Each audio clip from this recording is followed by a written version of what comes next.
Okay, let's unpack this. It starts with something pretty mundane, right? A craving for dulce de leche at a coffee shop. Seems simple enough. Exactly. You walk in, get it, pay.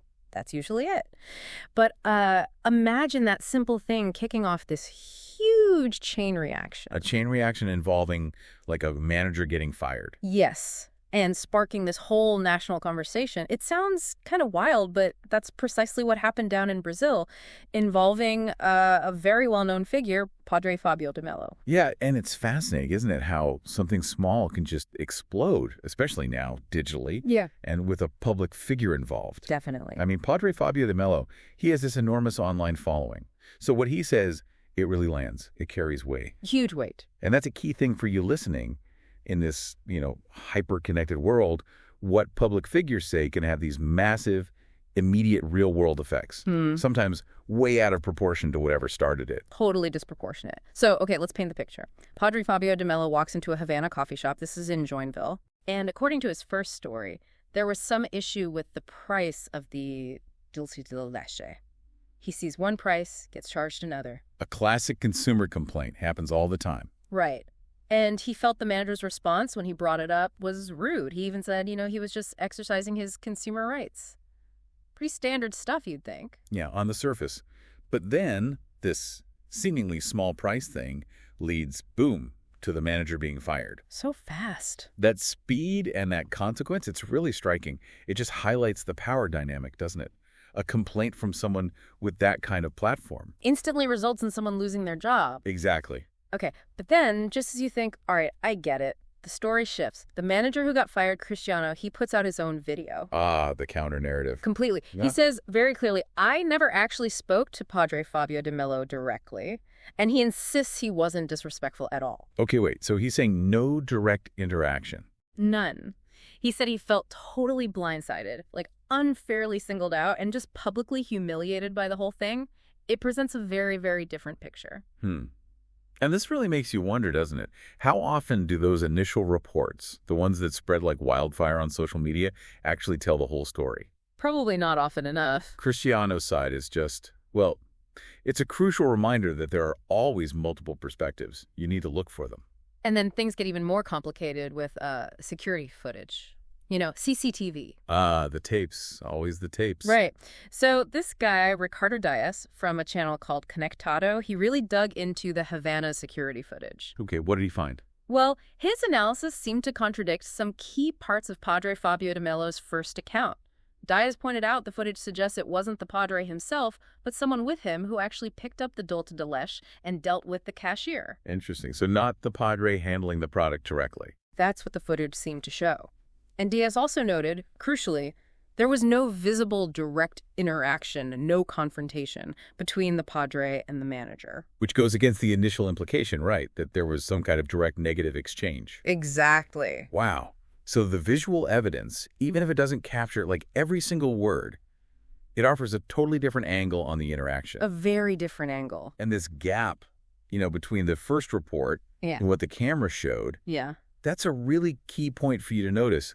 How easily these narratives can get shaped, maybe even twisted. Oh, for sure. And people online definitely noticed this discrepancy. I bet. The Galans Feos podcast, for example, they had some pretty strong words. Okay, what do they say? They used this Brazilian term, lacração, which basically means someone doing stuff for show, virtue signaling, seeking attention through, public call-outs. Ah, okay. Like grandstanding a bit. Yeah, kinda. And they basically said Padre Fabio de Mello's actions looked like that. They were questioning why he gets involved in these sorts of public spats instead of, focusing on his religious role.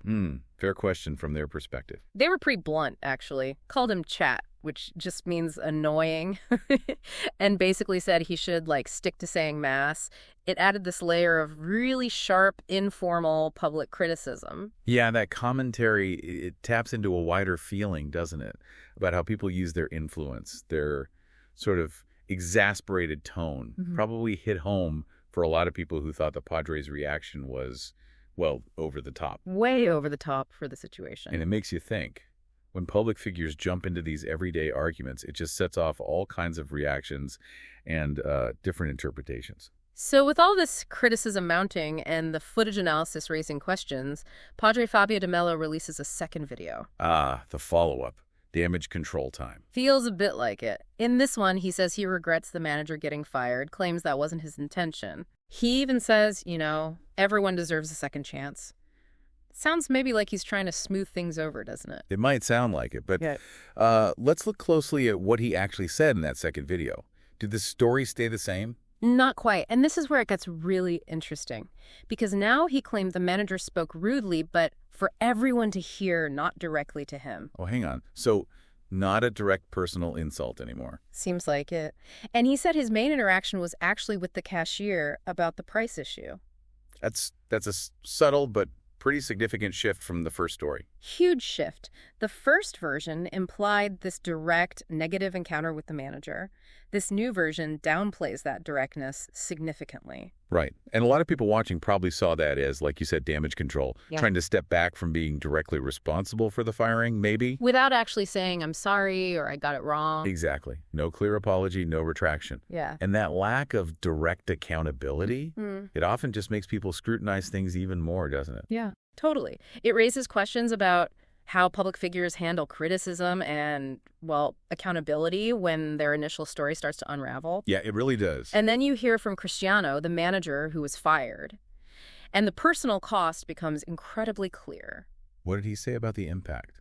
He talked about just the intense shame he felt, being anxious, even leaving his house. And get this, the way he found out he was fired, not from his boss. Oh, how? He saw an online post about it by another priest. Oh, come on. That's incredibly unprofessional. Right. And he talked about how people in his community started reacting negatively towards him.